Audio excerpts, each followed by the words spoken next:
Hello, everyone, and welcome to the Football Betting Podcast World Cup 2022 special. I'm your host, Tom Pipkin, joined as ever by my co-host, Tom Walker, and we have definitely got an action-packed show for you today. We're going to go through the World Cup group stage in detail, plus a few outrights for the World Cup as well. We are sponsored by Matchbook.com for this big event as well, so please do check out Matchbook.com. Use the sign-up code TFB Podcast on registration, and you can get a £30 money back as a free bet. Plus, if you keep an eye on our Twitter page, there is a new sign-up offer for Matchbook coming out, which is really exciting. That'll be out for the start of the World Cup. So, yeah, keep your eyes peeled on Twitter for that one. Yeah, it's going to run in tandem with our World Cup attack, Tom. So people are talking about Saka, Foden, Grealish, Kane, Sterling. Who's going to be the front three for England? Well, I know the Football Betting Podcast front three, and it's the throbbing docket. So it is the World Cup guide. So we've got an absolutely free World Cup guide that we spent way too much time on and went way too much in depth on. We summarize it with some of our tips as well. It's absolutely free. All you got to do is give us a retweet on Twitter, T_FB podcast. So that's left wing, the throbbing docket. Then on the right wing, we've got Twitter tips. So every single match, even the third place playoff, is going to be covered by us with a tip in association with Matchbook. The only place where you can get it will be Twitter, T_FB podcast. We just simply don't have the resources to do a pod every single day. And then down the middle, the number 9 is the podcasts. So we're going to do this one, which is the outright preview. And then once the knockouts come round, we're going to do the knockout preview and have a look at how some of our outright shouts and group shouts went as well. So a little preview. Everything's in partnership with Matchbook, so thanks again for their support. But that's our front three, Tom. That's the tactic for the World Cup. Yeah. Well, mate, I think that's probably the best intro you've ever done on the podcast. Thanks, mate. I really enjoyed that. I wasn't expecting that coming. So, do you know what? I made it up on the spot, no lie. So, feeling good. Well done. That was really good. So we are going to go through each of the groups in turn. So Group A down to Group H. We're going to take a look at all the talking points from each group, really. We're going to give you the group winners, who we think is going to come second, any teams we think are going to do particularly well, dark horses from each group, if there are any, who we think may do particularly poorly. And then after all that is wrapped up, we'll go through ultimately who we think is going to win the tournament, who we think is going to be top goal scorer, as long as a few shouts probably for top goal scorers, you know, your favourite top goal scorers, dark horses for top goal scorer, that kind of thing as well. So plenty to sink our teeth into. Shall we go straight in with Group A? For everything we read out in terms of prices, it will be taken from Matchbook.com. Like I said before, check out Matchbook.com, use the sign-up code, take advantage of that and all the markets they've got on offer for the World Cup. So Group A, featuring the host Qatar. We've got Qatar, Senegal, Netherlands, and Ecuador. How do you see this group panning out? Do you know what? I think it might be a bit tighter than people think, to be honest with you. I don't think Qatar are going to be the biggest pushover. I don't think they'll be in like a Saudi Arabia category, for example. I think Ecuador will be really awkward. Senegal really depends on Mane, but I think they could be quite dangerous, and I think the Netherlands are going to be really good this tournament. So I'm actually quite excited. Why don't you tell me, Tom, about one of the nations and what you like about them and what you don't like about them? Yeah, let's talk about the host, shall we? Qatar. They won the Asia Cup 2019. They beat South Korea, Japan, etc. to win that tournament. They've had a long build-up. They've been playing for, I think, almost kind of 7-8 months now in terms of playing in European qualifying groups, various friendlies against clubs and countries. So they played 13 games so far this year, which is probably more than the vast majority of of sides in this tournament. Every game they play, I think, will be very tight. They've not scored more than 2 goals in any of the games that they've played this year, and they've only conceded more than 2 once.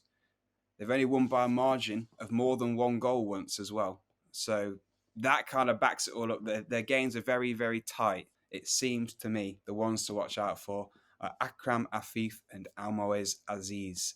Almoez Ali, but he top scored at the Asia Cup and the Gold Cup.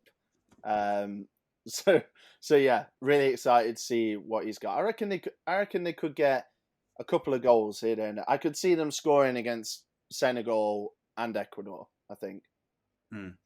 Look, yeah, this is where I think I disagree with you. I know you've put in the betting guide that you think they'll lose all 3 group games. Yeah. I don't think they'll lose against Ecuador. I know we're not talking about really individual matches here, but for the opening game, I think it'll be a kind of drab 1-1, something like that. I do think they'll pick up a point from Ecuador, but yeah, I think they'll ultimately finish probably 3rd or 4th in the group. Cool. I'll pick it up with Ecuador then, shall I? A funky team again, Tom. Very low margin. I mean, they've conceded more than 1 just once in 2022, and they've scored more than 1 just once in 2022. So it's almost the exact same stats as we've got for Qatar. They did have the best South American set piece record in qualifying, excluding penalties. So that's definitely something to look out for. Obviously, a Premier League midfield duo, both from Brighton, of Caicedo and Estupiñán. So that should be a good foundation to build off. 11 wins and 8 losses in 29 games under Gustavo Alfaro. I expect them, again, Tom, like you said, low margin, very tough to beat, not many, creative moments of quality. I expect them to fail to qualify personally. I think they'll finish 3rd in Group A because I do think there'll be Qatar on opening day, even though I do completely agree with you, mate. I think it's going to be really tight and nitty and gritty. But yeah, look for Ecuador to largely be on the losing side, but, in tight affairs. Yeah, I took 2 things mainly from my Ecuador research. One, they love a clean sheet. They've had 6 in a row leading up to the tournament, and they love a draw. 7 of 10 games they've played this year have been draws. So, yeah, they're not the most entertaining side to watch, are they? But, solid, I'd say. Yep. Let's talk about Senegal then. I know you like the look of the Netherlands, so I'll leave them to you. But Senegal, African Cup of Nations champions, raft of players known to fans of the Premier League, like Mane, Edouard Mendy, Koulibaly, Gay, Kouyaté, Sarr. They've got some good quality in this team. I do think a concern for them is that Sadio Mane is apparently going to be missing for at least the first game. That's against the Netherlands. So if they don't get anything in that first game against the Netherlands, hopefully he's back for the remaining 2 and he can help steer them to a couple of wins in those remaining 2 games. But I think Senegal will qualify from the group. They're 2.1 to do so. I don't think they'll win it. That goes to the Netherlands for me. But I think this is a side, out of all the African sides I looked at, they're the one that I am most high on. Do I think they'll go deep into the tournament? No, but I do think they'll progress from the group stage fairly comfortably, I think. Yeah, the Mane thing, I think as long as he's back, for that round of 16 game that we're projecting, I think they'll be happy with that. I think even without him, they should have enough to beat Ecuador and Qatar. And that Netherlands game can be a write-off if you get 6 points, then it should be enough to see you through. Netherlands, Tom. I mean, we just read out Qatar and Ecuador. This is like fire against water, really. I mean, Netherlands are the complete opposite, just barnstorming. Lost 1 game in qualifying. The qualifying goal difference was plus 25. No clean sheet in their last 15 games. and the third top goal scorers in UEFA qualifying. 14 teams conceded less than the Netherlands in UEFA qualifying. I mean, they're going to be absolutely full-blooded. And the funny thing is, they've got such great strength in depth at centre half, which in my mind has been always something that's been missing. I've seen Netherlands roll up with Johnny Heitinger and Ron Vlaar centre half, and do you know what I mean? Now it's Van Dijk, De Ligt, De Vrij, like all these guys. Like they've got absolutely massive strength and depth. Lots of unknown quantities going forward, I think, to the larger world. Cody Gakpo, not someone I've watched a ton of, but obviously linked with United heavily. Arnaud Danjuma, Bournemouth fans and Championship fans in particular, and those who watch Villarreal in the Champions League will know he's an absolutely serious talent. But I want to pinpoint Memphis Depay, Tom. I'm going to kind of leap ahead here into the goal scorer market, so I do apologise. But Memphis had the most shots in UEFA qualifying, 58, and finished joint top goal scorer in UEFA with Harry Kane on 12. So I think it's definitely worth having a look at him for the Golden Boot. I expect the Netherlands to go quite far, and he's priced at 25. So when you consider that Harry Kane is 10.0, Depay's 25, Depay had more shots and they finished level. I think that's maybe because people expect England to go a bit deeper, but I think the Netherlands could be good, and that might be a sneaky good shout for a fiver or so. Nothing too crazy, but a stake for sure. And then Tom, we expect Netherlands to win the group, and so does everyone. 1.53 is their price with Matchbook. I expect them to be barnstorming and pretty successful. Yeah, I want to give a quick shout as well to oddalerts.com because they have launched today a new World Cup section of the website, and features all kind of different team stats. Netherlands top the rankings of all the teams in the World Cup for games to be over 2.5 goals. So 65% of Netherlands' last 25 games have been over 2.5 goals. So just kind of backs up statistically what you've been saying, really, doesn't it? They're all action, can't keep clean sheets, threatening going forward. I think they'll be an exciting and entertaining team to watch, that's for sure. Good shout, I think, with Depay. I'm intrigued by Gakpo as well, because he seems to be ripping it up in Holland with PSV. Keen to see if he can bring that to the international stage. But to summarise, Netherlands first, Senegal second, both on the same page with that one. Group B, England, Iran, Wales and USA. Let's talk about England, shall we? How confident are you in the boys? I like our side of the draw. That's the first thing I'll say. So spoiler alert for anyone who's not looked, but Argentina and Brazil, the two favourites on the same side of the draw. So I think we've got a more favourable route. There are a ton of question marks as ever, but I don't want like that Hungary loss. Remember when we lost 4-0 at Molineux? I don't want that to be my mindset. I want to. If this was like Spain, right, the entire nation would be looking at Euro 2020 finalists, World Cup semi-finalists coming into this tournament, and everyone's a bit older and everyone's a bit better. Oh, and they found a world-class central midfielder in Jude Bellingham. I think we'd be raving. But I think the pessimism in England is back, unfortunately. But I expect us to go pretty deep. Yeah, I agree. I feel like if we can capture a bit more of what we saw when we came from behind from 2-0 down against Germany in the Nations League and turned it around to go 3-2 up, played with a little bit more freedom and expansion, attacking intent. If we can play a little bit more like that, I really would like to see it and fancy our chances, especially in the knockout rounds. And we need to be braver, I think, against better sides than we have been in past tournaments. But I think we can go far. I agree. We spoke before the pod went on air. We've both done our little knockout predictor as to various paths through the tournament. I've got England in the semi-final. You've got England in the final, I believe, haven't you? Yeah. Spoiler alert: they don't win it in my universe, but but I do have them get into the final, and again, it's just purely down to how I think the groups are going to go, and therefore who plays who, and they avoid a lot of the big dogs, and yeah, I think they make the final and come up short. But Tom, why don't you get on to their group performance?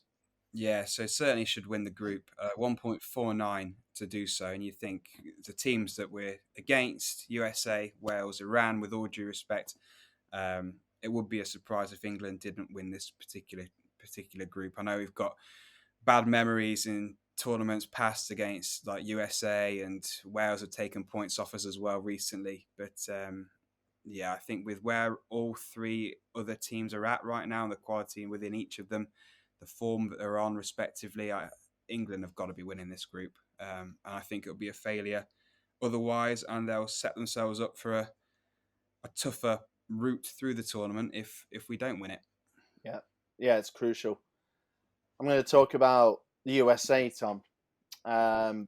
It's a team I've got my eye on, and not in a good way, to be honest with you. I think they're going to really struggle at this World Cup. They're the youngest team to qualify for Qatar, average age-wise. It's a new era in the States, and they really struggled through qualifying. Traditionally, the US and Mexico would absolutely waltz to the World Cup. With the CONCACAF qualifying as it is. This time with the emergence of Canada, they really, really struggled. They seem to lack identity. There's a real issue with attacking players. Obviously, Christian Pulisic is going to jump off the page as rightfully their best player and biggest threat, but it's him and 5 planks of wood trying to attack. To be honest with you, it's pretty poor. However, the manager, Berhala, he's lost just 10 of 56 in charge. So, that's pretty good. That's 46 games, Tom, where they've avoided defeat. So there's definitely something there. There's definitely a foundation. I will caveat that and say that the CONCACAF qualification process, before you get to the best 8, you do have to play the Cayman Islands, St. Lucia, all these places that are absolutely banging for a holiday, but maybe not up to standard. I'm having a look at their more recent results. So the 2 kind of warm-up games at the time of recording of this pod, they lost to Japan 2-0 and drew 0-0 with Saudi Arabia. Their warm-up games, how hard were they going? Did they rotate? All that kind of stuff. It doesn't seem so. Only they know what their mindset was. I've got them to crash out in the group stage and actually finish bottom of Group B. I think it's going to be a baptism of fire for the States. Fair enough. I had them to come second in the group, which is 2.12 for them to qualify. I'm really torn because on one hand, I agree with what you're saying, and my research kind of pumped out similar things. They've got a terrible record outside of the US. They scored 2 goals in 8 matches, 0 wins away from home. So it's a bad record, but they've got quality in the squad, though, haven't they? Like Reina, Pulisic, Tyler Adams, Brendan Aronson. Like these are good players, just to name a few. Weston McKennie. Like, so I'm kind of being swayed by the names that I know, to be honest. No, I get that. I completely get what you're saying. I think I've probably done them a disservice by not mentioning those midfielders, because they are pretty standard, like pretty good midfielders. But going forward and at the back and in goal, I think there's huge question marks. So that's on me. I should have mentioned that. But I would say, yeah, lots of young talented players, limited big international tournament experience. But I feel like this isn't really the one for the USA, is it? It's all gearing up for 2026 when they're joint hosts with Canada and Mexico, where they'll be expecting a deeper run through a tournament. But yeah, I think progression would probably be they'll be happy with that, I think. Yeah, I think so. Well, you have the US to go through, so I'm going to talk about who I have sneaking in second, and that's Wales for me. Um, I think the American coach said it the other day. What I think Wales is essentially like a bad Premier League team, basically. They're Interesting that you put that, because I've got in my notes, if Wales were in the Premier League, they'd get relegated. yeah, That's they would, but they what would be in there. But they'd be in there. They're 2.38 to qualify with Matchbook, and I'm into it. I think they've got an aging squad. Absolutely, the the new core is just simply not there. They're still relying on Aaron Ramsey, Gareth Bale, Wayne Hennessy, maybe Danny Ward, I suppose. The new generation, there's capable players, but I wouldn't say of anywhere near the same quality. So they are still relying on that old guard. For example, Chris Gunter has been called up. He plays in League Two, I think, for Wimbledon. Yeah. So a little bit of an issue there. But anyway, they lost just once in qualifying, Tom, including the playoffs. Obviously, their form in Cardiff was great, and as we all know, this tournament ain't in Cardiff. Um, they did have the lowest ranked possession from qualifying of any team in the tournament, an average of 48.1% of the ball. What does that mean? Not a lot, to be honest with you, but what it does mean is from a betting perspective, they watch out for them on the counter attack, watch out for them from set pieces. They're not necessarily going to dominate the ball. Just don't, fall into that trap of they have more balls, so therefore they're doing better and they're playing better. Wales set up to have less of the ball. They only won more than one game by one goal in qualifying. They do struggle to hit the back of the net. Bale's coming off an injury hit end of season with LAFC, where he did light up the final, scoring a dramatic equaliser to send it to pens. But he's not in pristine condition, and then players like Kiefer Moore are not exactly firing at Premier League level. I do have them to be finishing above the US. I do think they'll be quite low margin. I've got their team goals for the tournament to be under 3.5, and then for them to beat the US and have a lot of games under 2.5, as I said. So, yeah, Wales for me. Yeah, if they got through, it wouldn't entirely surprise me. But I'm sorry, but I just don't really rate them at all. Fair. They might have qualified all right, but they've had an absolutely torrid Nations League campaign. True. And I appreciate so have England, but yeah, Wales played 6, drew 1, lost 5. And that's the over reliance on Bale still. Like you say, he's not coming into this tournament in exactly pristine condition. If anything happens to him prior to the tournament, first game of the tournament, you can wave bye-bye to anything. Yeah, I think agreed. And then as for Iran, I didn't really have an awful lot to add for them, to be honest. I did note that they've only played 4 games in the last 7 months, and for me, that doesn't seem like particularly ideal prep for a World Cup. Lots of other teams have played a lot more games. We spoke earlier about Qatar. They played 13 or so games this year. Yeah, so it surprises me that Iran haven't played more games in the run-up to this tournament.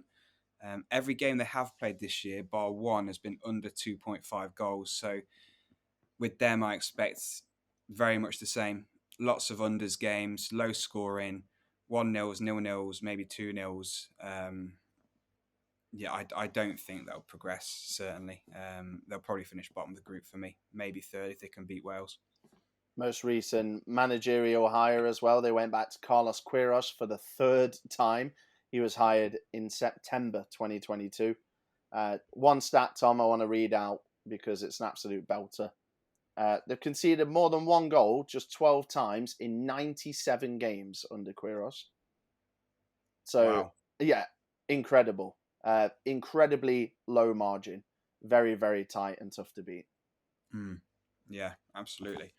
Right. So for me, England to win the Hmm. group, USA second, and Tom, for you, England to win the group and Wales second. And USA bottom. USA bottom. Right. Group C then. So this is Argentina, Mexico, Poland, and Saudi Arabia. So I think it'll probably come as no surprise to anybody listening that we think Argentina will certainly get through the group. Um, I I feel like I don't want to spoil the end of the end game, like who's going I to win the know, World but Cup. it's inevitable. I've realised since doing this pod when I read out Memphis. Yeah, Memphis was one of my like value world like golden boot picks, and I read it out. So just tell everyone what you want to say. yeah. So I think Argentina are actually Mm. going to win the whole thing. That's what I've got written down. They've not lost a match since July 2019, which is 35 game unbeaten run. The current Copa America champions. It seems like they've got a constant revolving door of attacking talent in the country. Everything I feel is kind of built up for Messi's last World Cup. They're on a fantastic run. He's in great form now this season for PSG. They're beating Brazil in Brazil. They're going to take so much confidence from that coming into this tournament. Like the wait to win a big international tournament is over for Argentina with that Copa America win, and I think the conditions will suit them. I think they've got a good group. They have a tough run. If things go as we expect, they'll have a tough run to the final. They'll certainly have earned the World Cup if they do win it. But yeah, I think they've got an awful lot going for them at the moment in attack, in defence. The midfield, if I'm honest, I was unsure on a lot of their midfield options. I don't know a ton about them. They mostly play around Europe, so there's a bit of a gap in my knowledge there. But generally, I think this is an extremely strong squad, as you can see by that 35 match unbeaten run.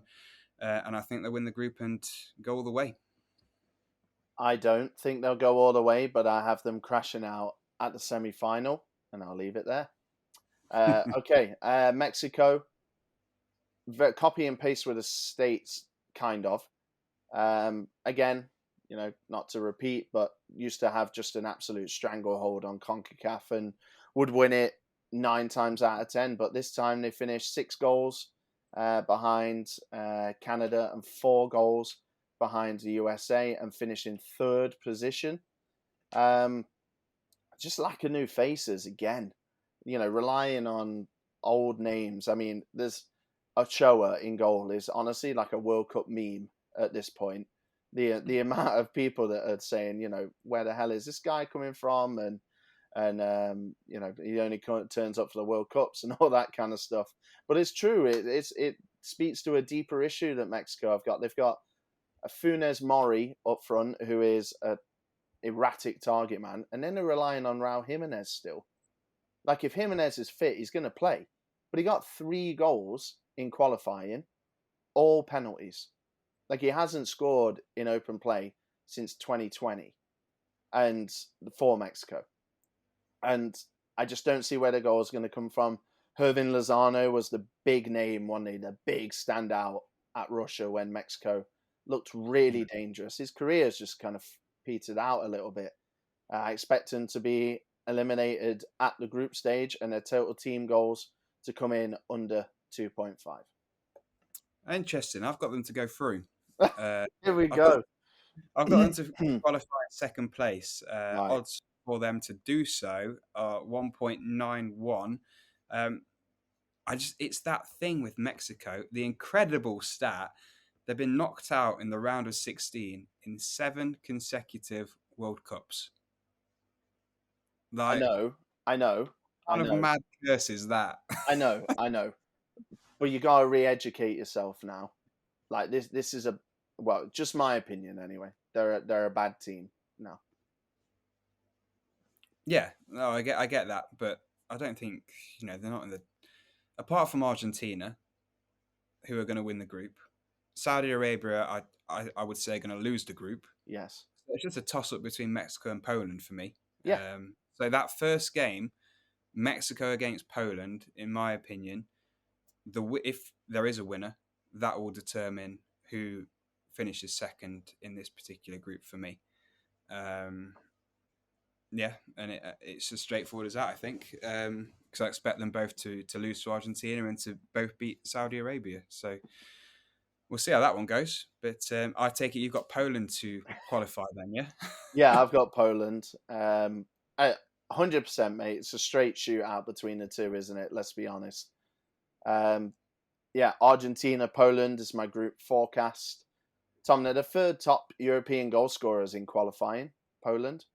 30 non-penalty goals in 11 games. It's 2.72 goals per game. The manager, now hang on, I just need to read the Mishenovic. I don't know, whatever. You sorted it, He and I want a clue.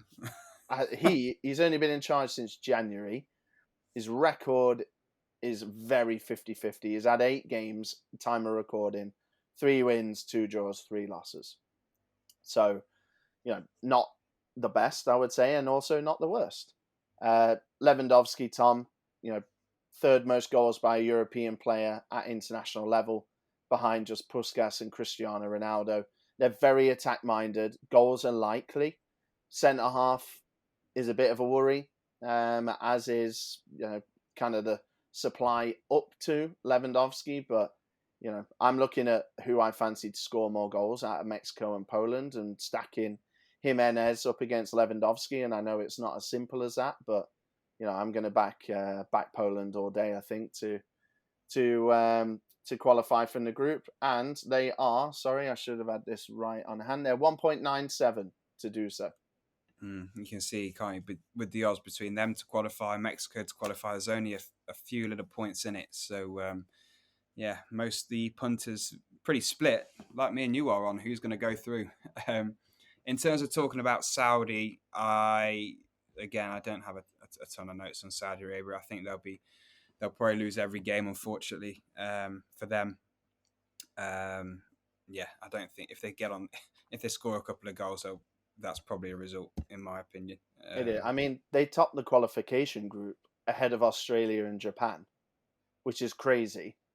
But every time they get to the World Cup, they're just the whipping boys. And yeah, I don't think it's going to. I'm sure they'll be well supported. With Saudi being on our doorstep, they'll probably have a lot of fans there. 100% they will. 100% they will. But yeah, no hopers, unfortunately.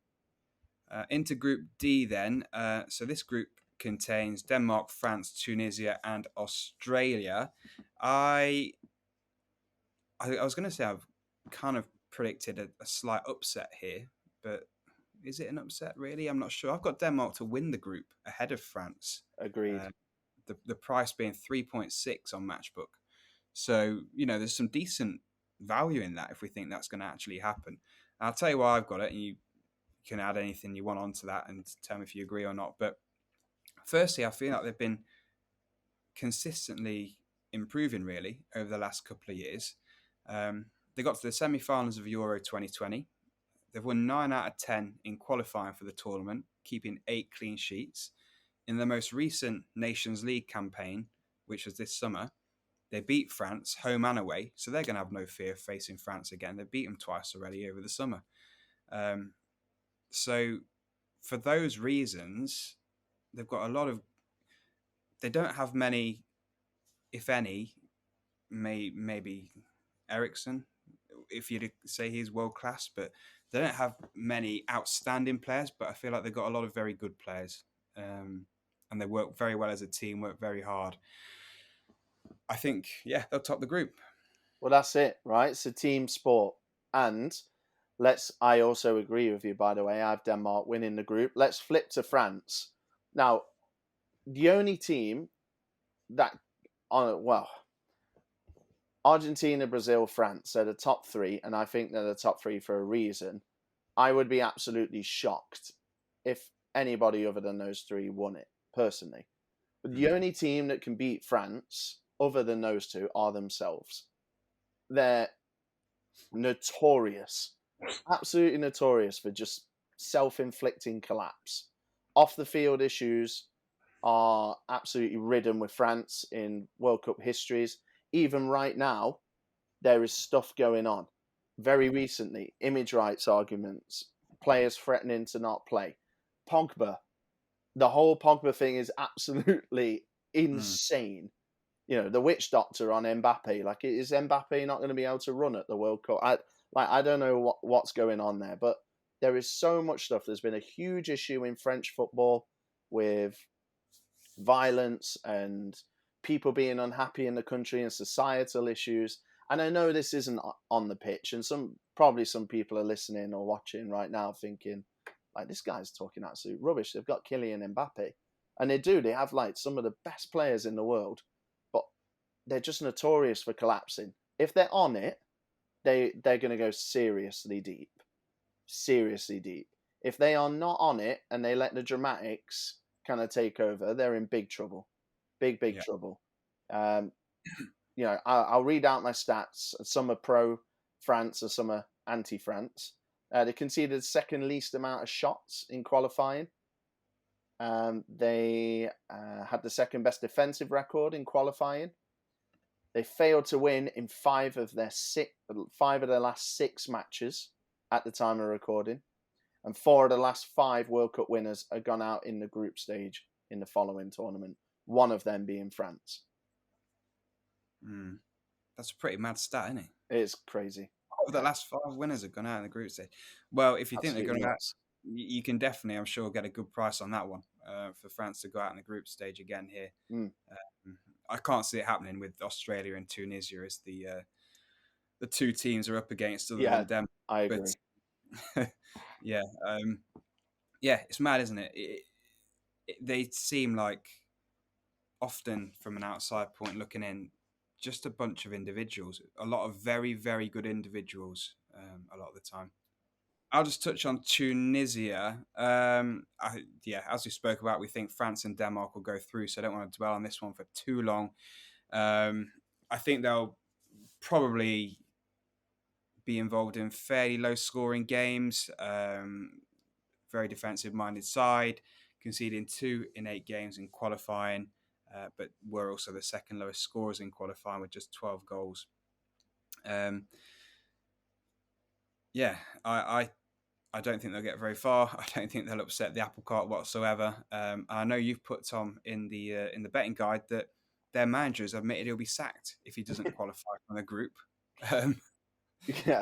For his contract with the Tunisian FA. So that's a bit harsh. Well, I will add on. I'll give Tunisia a tiny shimmer of hope, and I think they'll beat Australia, because one of my takes for this World Cup is I think Australia will be one of the worst performing teams at the World Cup. I actually have them to be the lowest scorers of the World Cup.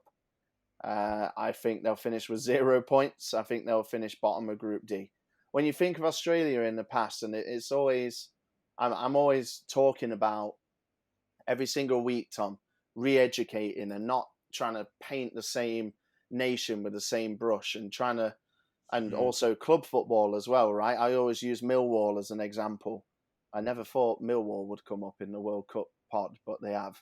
And they're changing, and we always think of teams to be in one way. And when we think of Australia, we think of like a Premier League core: Mark Schwarzer, Brett Emerton, Lucas Neal, Mark Viduka, Tim Cahill, Harry Q.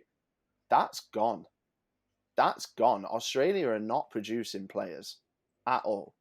They are not producing players. They struggled a little bit in qualifying as well. Although 16 or 20 of their games were played outside Australia due to COVID protocols. The country had very strict rules for a long, long time. They did really struggle. And I think they're going to struggle again. They're very, very goal shy. Their strikers are kind of, you've got Leckie, who's at Melbourne City, struggling. You've got Jamie McLaren, who's great in the A-League at Melbourne City as well, not producing. Fans of Hibernian, Nottingham Forest, etc. will have heard of Jason Cummings. He's qualified for his Australian mother. I think he's out in the A-League struggling. Like, they have a lot of domestic players that just are not doing it. Their second top goal scorer was Harry Souttar of Stoke City, actually. So if you're looking for a centre half to bet on at the World Cup, might be worth a shot. He's 6'7" and he scored 6 goals in qualifying. He was the second top scorer, so worth having a look at Suter if you fancy, the long shout centre half bets. But I'll be honest with you, I think Australia are going to be absolutely wildly out their depth. Yeah, wouldn't surprise many, I don't think there. Moving on to Group E then. So we've got Spain, Costa Rica, Germany, and Japan battling it out here. Obviously, the two standouts are Spain and Germany, aren't they here? I think for most it'd be an upset if both of those didn't make it through. Do you agree with that? Yeah, 100%. Yeah. Yeah, I did look into Japan and look into Costa Rica. Japan aren't bad. They beat Australia, USA, South Korea, Saudi Arabia, Ghana, all this year. So that's 5 teams I've named in this World Cup. They beat all of them this year. So they're not coming into this in bad form, but that's they're not exactly, with all due respect, the creme de la creme of world football that we're talking about there. I'd certainly think when they come up against a better side, the Spains, the Germanys, as they're going to win the group, they will struggle. And I think they'll be playing for third place here in their game against Costa Rica. Yeah. Who you got top in the group then? Spain or Germany? And then whichever one you've got, take it away and tell us why. So I've got Spain top in the group, which is interesting because I'm looking at my predictors here. I've got Spain top in the group, but I've got Germany going further in the actual tournament. Oh, that can happen. Yeah. So yeah, I think Spain will do pretty well. I like this side. I certainly like their midfield. They've got the Pedri, Gavi, Busquets or Rodri going off in the centre mid. You know how Spain are going to play. They're going to control the possession, 70, 75, 80% possession in most of their games. But the thing that concerns me with Spain and why I don't think they'll go too far in the tournament, I think maybe quarterfinals max, is that they lack real goal threats. Still not convinced by Morata. Not convinced by Ferran Torres. He can't really get much of a look in at Barcelona at the moment. Dani Olmo, I believe, is just coming back from injury. Yet there's no one for Spain who I would say is really prolific, really reliable goal scorers. And we've seen in qualifying, in recent tournaments, they can have all the possession they like, play all the fancy football they like, but they do struggle to put the ball in the back of the net at times. But saying that, I do think they're good enough to get through this group as winners. I think they'll do all right. Yeah, I have Spain winning it. And honestly, the reason I have them over Germany is defensively. I think Spain will be a lot more solid. They'll, as you said, Tom, they'll control the ball. They'll have a lot more of the ball. If you're playing against Spain and you are Japan, you're going to have very limited opportunities to hurt them. And Germany, I think Germany in 2026 might be really, really good. But right now, they seem to me like really, really raw and young. They did win 9 of 10 qualifiers, so credit to them. But the stat that I'm looking at here, and just kind of, I've tried, don't get me wrong, I haven't watched all Germany games, but there are YouTube channels where you can go out there and people have done what we're doing, not from a betting perspective, but with video. So you can have a look at some of the goals they score and concede. 12 goals conceded in Hansi Flick's 15 games. That's a concern, right? Only 3 clean sheets there. Lack of strength in depth at crucial points. They've got one absolutely outstanding defensive-minded player. I don't even know if he's a real defender and where he'll play, in Joshua Kimmich. And then the rest at the back, particularly fullbacks, are abject, probably, for Germany's level. Good players, don't get me wrong, but we're talking about Germany here, who, I don't know, what have they won it, maybe 4 times, something like that. Not up to standard. And then as central strikers, I think Kai Havertz will play as a central striker. Premier League fans and, well, just fans, of English football in general will know that I don't think he looks 100% at home when he plays as a 9. I don't even know what his best position is, to be honest with you. They've won 1 of their last 7 games in all comps. Yeah, 2026. Look out for Germany, but I think it might. They'll qualify because I think Japan and Costa Rica aren't that great. But yeah, I don't expect them to do too much of this World Cup. Okay, yeah. Well, I've got them going all the way to the semi-finals. Okay. They've got a fairly tough run to the semi-finals. Looking at my predictor now, if they didn't make it, I wouldn't be surprised. I can't wait to watch Musiala, by the way. Yeah. Absolutely gutted he didn't pick England. He looks frightening. So excited to watch him. Yeah, I completely agree. Let's go through Costa Rica, shall we, briefly, just to round off Group E. So, yeah, they were the last team to qualify for Qatar, coming into the tournament in fairly strong form. They won 6 of the last 7 games in their qualifying, but they will be a very kind of cagey team, defensive first. Haven't scored more than 2 in a game under their current manager since July 2021. So that tells you they don't score many. They don't often concede too many with the way they set up and play. But Keylor Navas is their kind of most well-known player, their best player, arguably. He hasn't played a single minute for PSG this season. So he probably is coming into this tournament fairly rusty, which is not ideal, but he'll be a busy boy with Spain and Germany in this group with Costa Rica, I imagine. Yeah, and then just to finish on Japan, just quickly, low margin again. I feel like a lot of these teams that are struggling, Tom, are low margin, and I think that's just how they're successful, right? If you don't have the tools to go out and attack, then you got to be tough to beat, and it gets you to a certain point. Average of 1.6 total goals per game for Japan in qualifying. That's going forward and at the back. 1.6 total goals. 2 of their 12 goals they scored in qualifying came from recognised strikers. Lack of star quality this time round, apart from maybe Minamino. But, the days of Kagawa, Honda, Nakamura, they're gone. And they didn't call up half of the players who are absolutely flying for Celtic at the moment. Absolutely crazy team selection from a European person like myself, anyway. Yeah. Group F then. So we've got Belgium, Canada, Morocco, and Croatia to contend this group.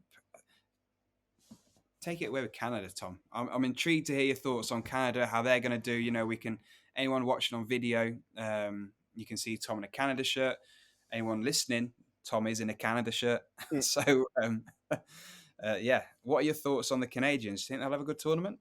Yeah, and again, it's re-educating, right? They're the new kings of CONCACAF. So CONCACAF is Costa Rica, Mexico, Honduras, USA, Jamaica, like all those teams. Like Canada won the entire qualification process, qualifying for their first World Cup since '86. They only lost 2 games doing it, and both of those losses were after they qualified. So they qualified with 3 games to go, and they lost 2 of those last 3 because basically nobody cared anymore. They are the fastest improving nation in the world. So not just the World Cup, the world. They've gone from 94th to 41st in 4 years under English manager John Herdman. They had the best attack and defence in qualifying. They've got some real star quality. So Alphonso Davies is the one that leaps off the page, but Jonathan David consistently at the top of the goal scoring charts in Ligue 1 for Lille. Don't know how he's still there, to be honest with you. Stefan Eustachio for Porto in central midfield, arguably one of their best players again. He is on fire for Porto at the moment and scored, I think, maybe 5 in his last 7 from centre mid. You just have a lot of players who are playing in Europe, and I know that doesn't sound like a lot, but for Canada, that's a huge deal. A huge deal. Tajon Buchanan, Cal Larin out at Bruges in Belgium playing Champions League football and part of that incredible Champions League performing team. I expect them to shock. I honestly do. I've obviously got links to Canada, of course. I'm not going to shy away from that, and maybe I'm coming off as biased, and I'm tipping either Belgium or Croatia to have a little bit of a wobble. But I think they're going to qualify. Defensively, that's where we get a bit nerve wracking. It's a lot of MLS players. There's a guy called Steven Victoria who plays for a team that struggles in the Portuguese top league.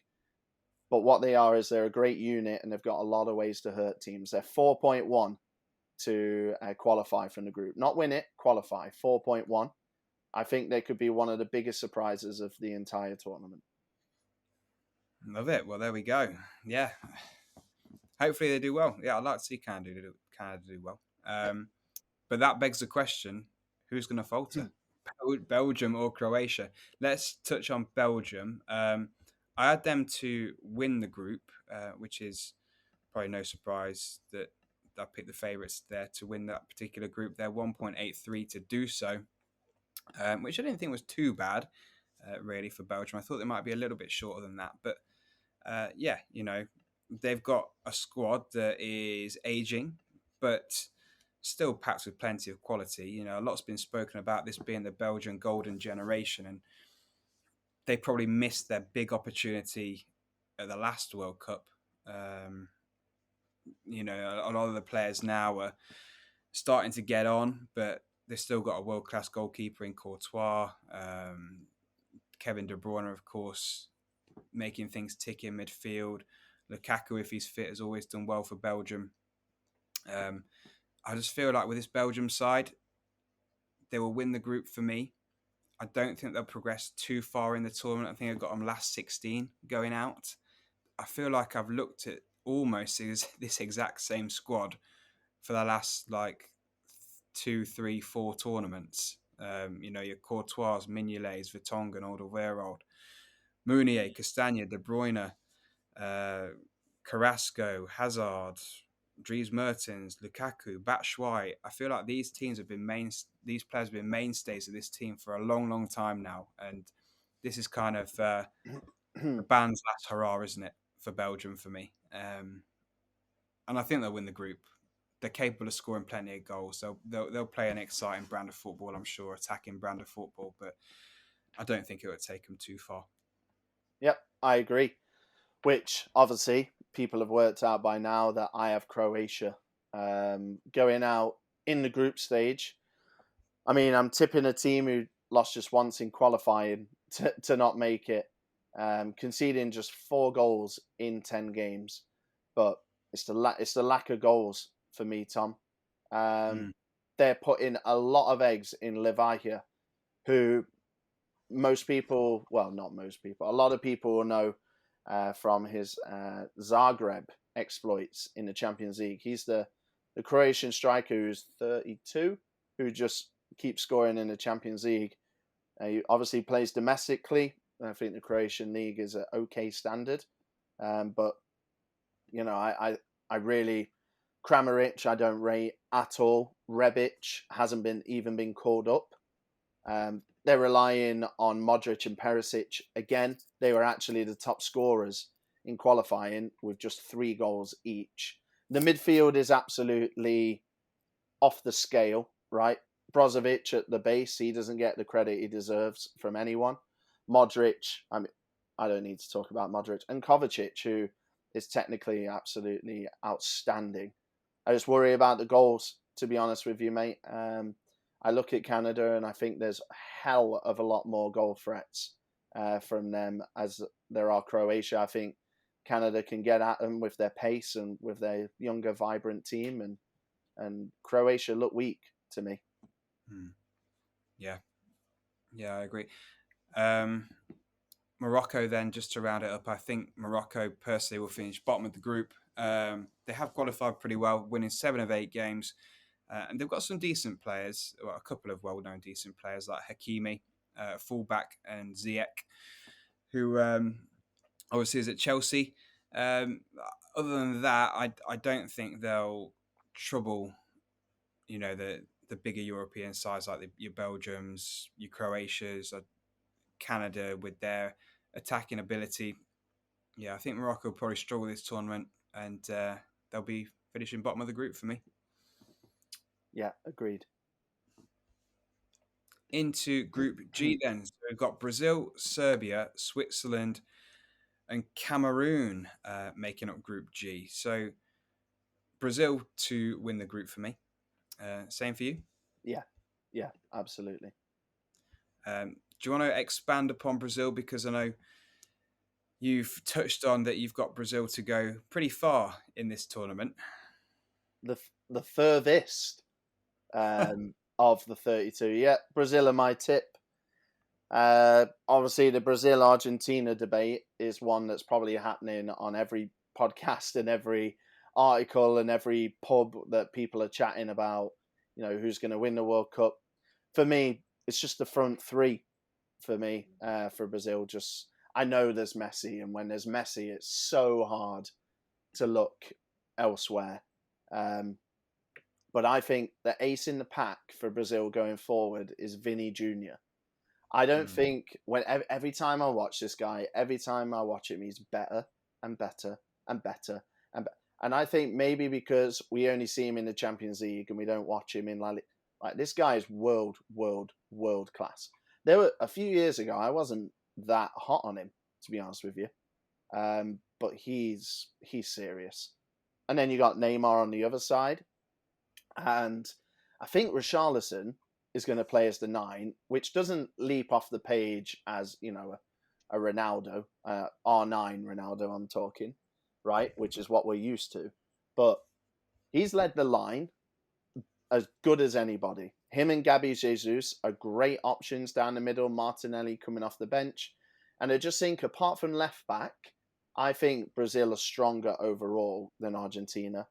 Argentina have had the better of Brazil recently, for sure, and that does worry me as a Brazil backer. But just kind of going through their stats and facts, really. Tite is going to resign, Tom, win or lose, after the World Cup, the manager. So I'm assuming he's going to want to go out on a high. They won 14 of 17 in qualifying and went unbeaten. The one little blemish for me, apart from their lack of strength at left back, they haven't played a European team for 3 years. Anybody. It was the Czech Republic back in 2019. That's mainly to do with COVID, and it's mainly to do with the tournaments like the Copa America and all that kind of stuff that's just come up. And then maybe just Brazil not scheduling friendlies against European opposition, which might be a bit of an own goal, to be honest with you, preparation-wise. But yeah, for me, Brazil win it, Group G and the tournament. Oh man, just looking at the Brazil's squad list, it's sickening. The forwards are a joke. Read them out. Neymar, Gabriel Jesus, Vini Jr., Anthony, Richarlison, Rafinha, Rodrigo, if that's Real Madrid, Rodrigo, Martinelli, and a chap called Pedro. I don't know who Pedro is, but I don't think he's not going to get on the pitch, is he? No, surely ain't. He's going for a good time. Possible winners medal. Good for him. It's a frightening array of attacking talent, isn't it? Yeah. That they've got to pick from there. But yeah, for me, it's the defence which worries me for Brazil. Like I say, the left back, still having players like Dani Alves, Thiago Silva in the squad. I know Silva's playing pretty well for Chelsea, but the guy's 37, 38 now? I don't know. That's their weak point for me. But if they won the World Cup, it wouldn't surprise me. I think Argentina have a better base. But so basically, my reasoning, and honestly, they have like the same amount of defensive midfielders, the same amount of attacking midfielders. I just think Brazil have a way better goalkeeper in Alisson over Emi Martinez. And then the front three, right? Messi is a cheat code, best player to ever touch a football, right? And I don't know if you saw his goal today against the UAE, just taking the piss.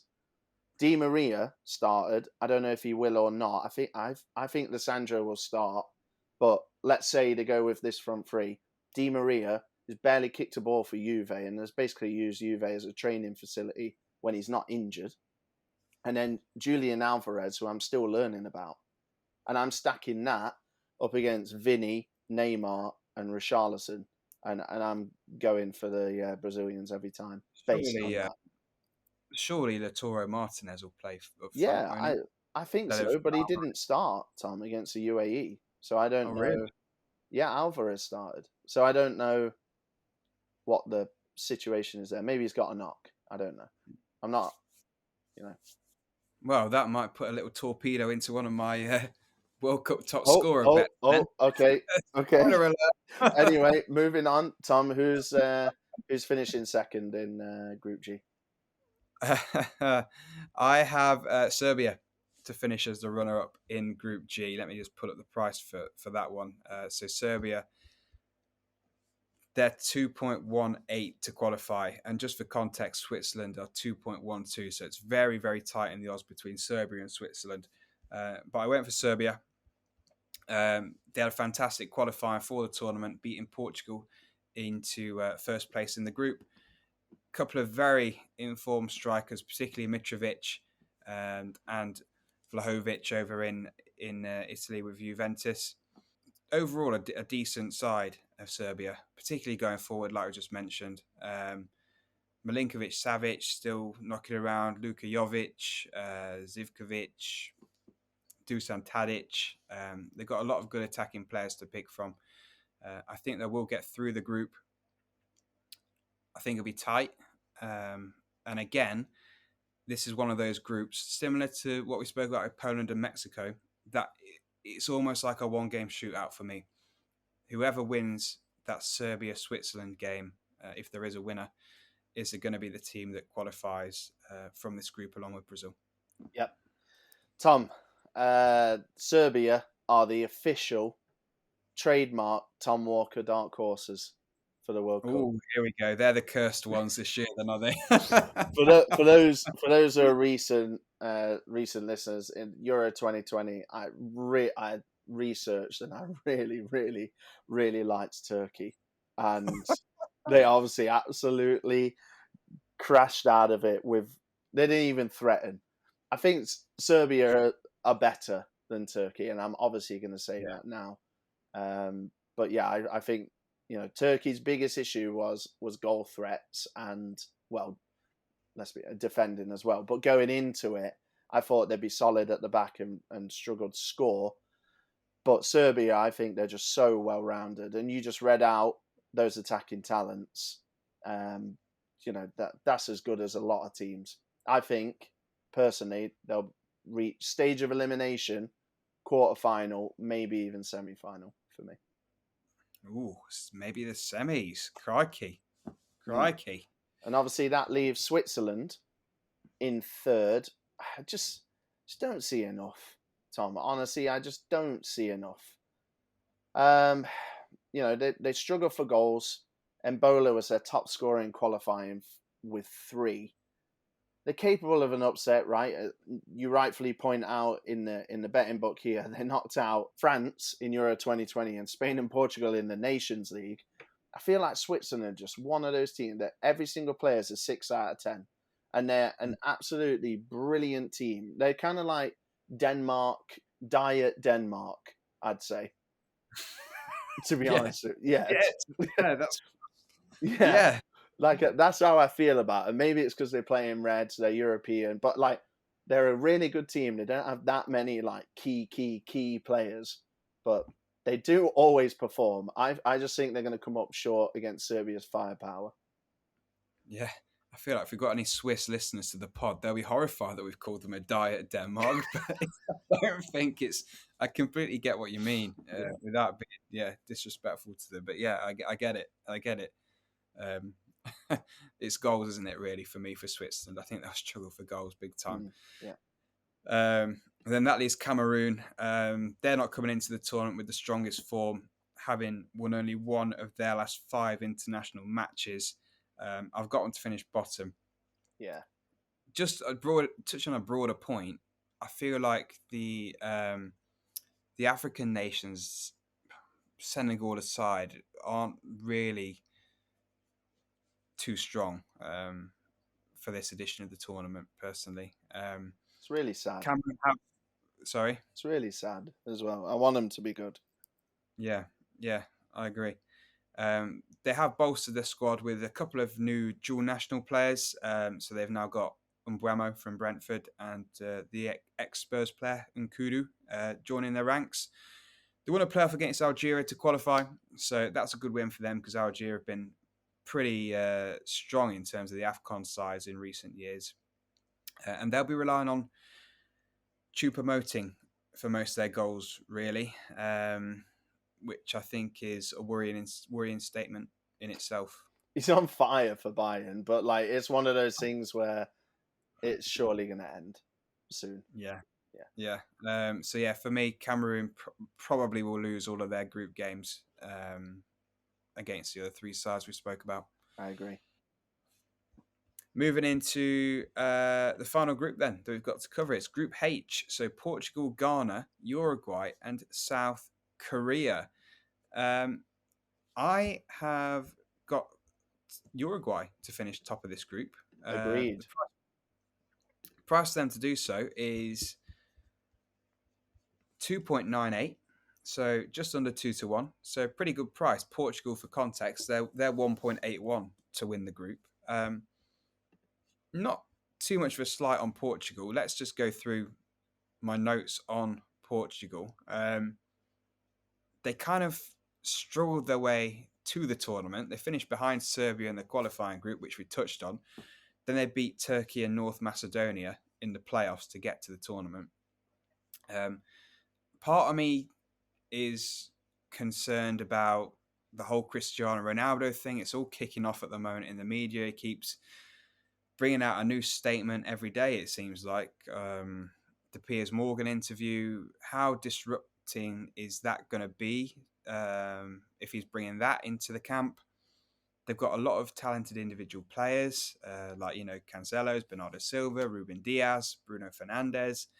But they have only won 3 of their last 13 World Cup matches, and they historically have tended to struggle in group phases, not just at the World Cup, but in Euro tournaments as well. So I could see it again. Lots of talented individual players, but oftentimes for Portugal, they seem to just struggle in tournaments. So I remember when they won the Euros, I think they drew the majority of the games, didn't they? I think they won. They won one in normal time, I think. Yeah, they just kind of struggle their way through, which I think they'll do again in this particular tournament before they go out in the knockout rounds. I have a couple of Portuguese friends who, you show them the squad list and you go like, how can you not like feel like you're going to win the whole thing, right? Their team and their strength in depth is absolutely glorious, and it always comes back to 2 words, and it's not Cristiano Ronaldo actually. It's Fernando Santos. So they've still got the same manager who led them to Euro 2016 glory, and I'm led to believe that that's more of like a lasting legacy hire rather than them being good. It's obviously just fans, but their opinions. But then again, we're just fans as well, Tom. They say that tactically very inept, squad selection always inept. Substitutions poor. Like that, there seems to be this feeling that they've got this really good team, and it's not being handled the best. It's not being coached. So that's, for me, the Ronaldo stuff is a new thing. That kind of makes me worry about them. I still think they'll qualify, but yeah, it's the Santos thing that makes me really nervous. And yeah, Tom, Uruguay, as you said in the betting book here, a mixture of last chances like Suarez and Cavani, and then upcoming stars. I mean, the Darwin Núñez, Valverde, Bentancur group there is absolutely as exciting of a trio as you can get, really. You've got a holding midfielder in Bentancur, who's playing really well for Tottenham, the 3rd best team in the Premier League at the moment. Valverde, who is arguably the most informed midfielder in the world. Fight me on that. And then Darwin Núñez, who everyone seems to think is this like massive flop, but I think he's been sensational since like his first 2 games where he looked a bit unsure. Like he is as raw as it gets, but he's so exciting and so dangerous. Strong 2022 record, won 7, drew 1, lost 1.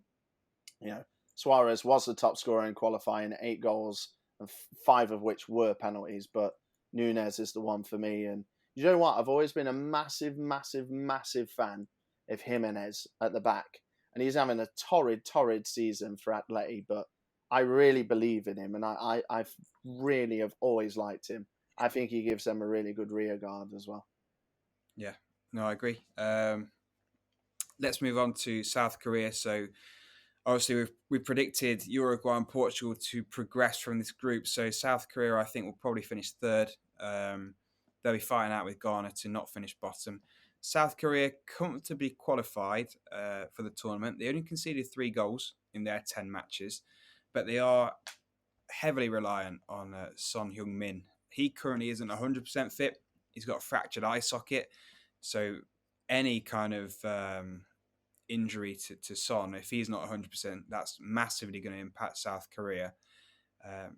The manager's got a decent win rate. So Paulo Bento, 63.5% win rate since taking over in 2018. However, a very bad stat. So outside of South Korea, their last win against an opponent ranked inside the FIFA top 50 was against Japan in 2017.